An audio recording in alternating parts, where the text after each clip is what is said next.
मुफ्ती शाहरुख सैफी के बयानात को सुनने के लिए सब्सक्राइब करें उनके ऑफिशियल चैनल मोहम्मद शाहरुख रामपुर। बिस्मिल्लाहिर्रहमानिर्रहीम।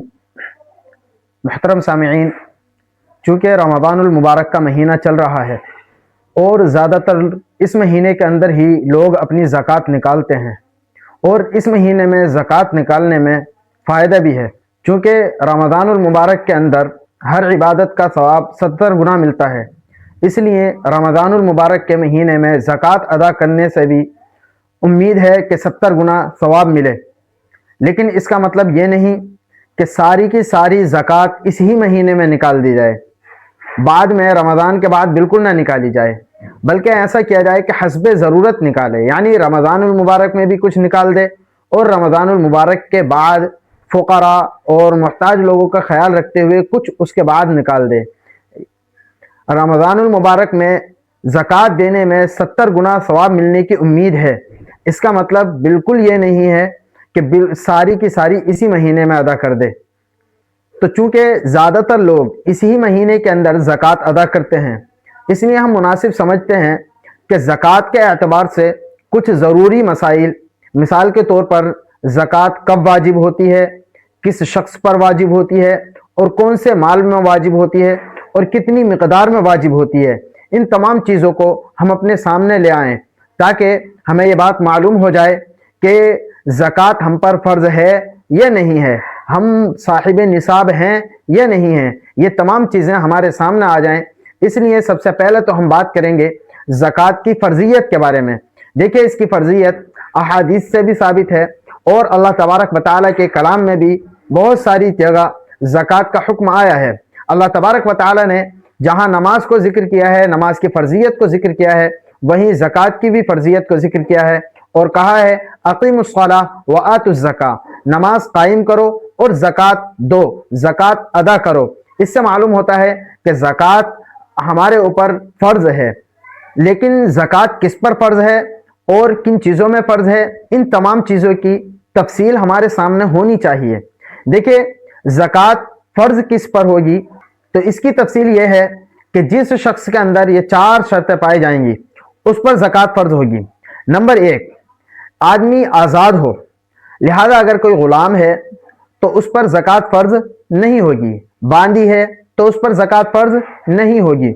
इसी तरीके से मुसलमान हो, लिहाजा अगर कोई काफिर है, गैर मुस्लिम है, अल्लाह पर, अल्लाह के नबी पर ईमान नहीं रखता है, यानी कि वो मुसलमान नहीं है, मोमिन नहीं है, तो अब उस पर ज़कात फ़र्ज़ नहीं होगी।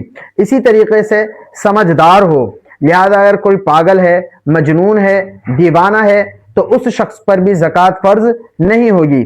इसी तरीके से बालिग हो, लिहाजा अगर कोई बच्चा है, अभी बुलूगत को नहीं पहुंचा है, तो अब ऐसे शख्स पर भी ज़कात फ़र्ज़ नहीं होगी।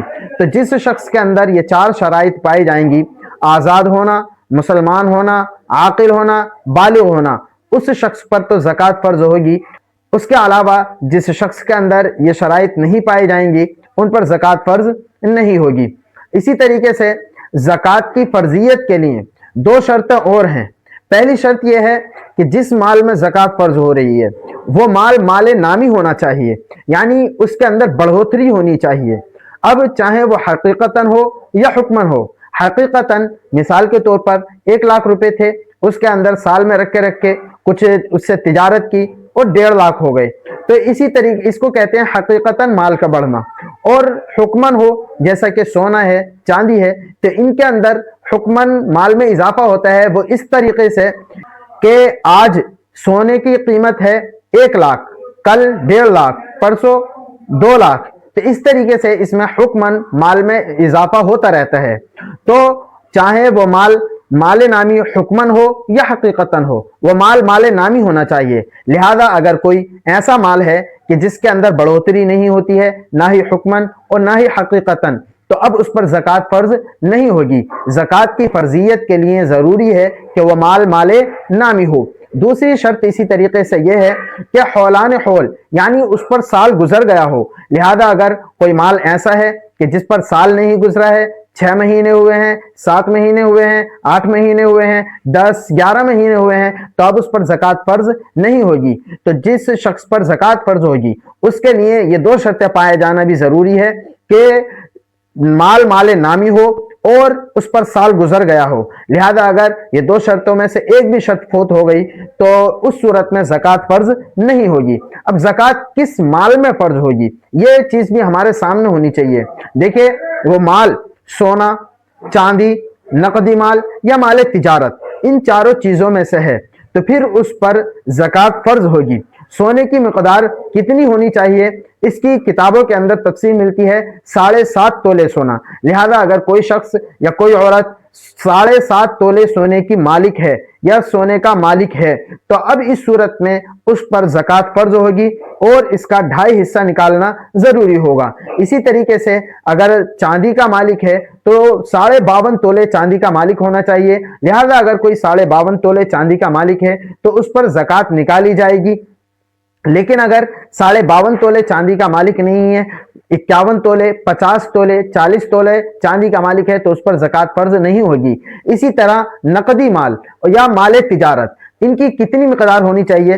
देखिए, नकदी माल या माल तिजारत इनकी कीमत चांदी की कीमत के बराबर होनी चाहिए, यानी 52.5 तोले चांदी की जो कीमत बैठ रही है नकदी माल की कीमत भी इतनी ही होनी चाहिए या माल तिजारत की कीमत भी इतनी ही होनी चाहिए। अगर 52.5 तोले चांदी की कीमत के बराबर है नकदी माल या माल तिजारत की कीमत तो इस सूरत में ज़कात फर्ज होगी और 40वां हिस्सा निकालना जरूरी होगा। और अगर किसी के पास ना ही 7.5 तोले सोना है, ना ही 52.5 तोले चांदी है, बल्कि थोड़ा सोना है, थोड़ा चांदी है, कुछ माल है, तो अब इन तमाम चीजों की कीमत लगाई जाएगी। मिसाल के तौर पर किसी शख्स के पास 1 तोला सोना है, 10 तोले चांदी है, 10,000 रुपए हैं। अब इनकी तमाम तीनों चीजों की कीमत देखी जाएगी। अगर इन तीनों चीजों की कीमत चांदी की कीमत को पहुंच जाए तो अब उसका 2.5% निकाला जाएगा। और अगर चांदी की कीमत को यानी 52.5 तोला चांदी की कीमत को नहीं पहुंची तो फिर इस सूरत में इस पर ज़कात फर्ज नहीं होगी। इसी तरीके से एक बात हमारे जहन में यह भी रहनी चाहिए कि ज़कात की फर्जियत में कमरी साल का यानी हिजरी के साल का एतबार होता है, शमसी साल का एतबार नहीं होता है, यानी ईसवी तारीख जो होती है उसका एतबार नहीं होता है, बल्कि कमरी साल का एतबार होता है और उसी साल के एतबार से हमें ज़कात निकालनी है।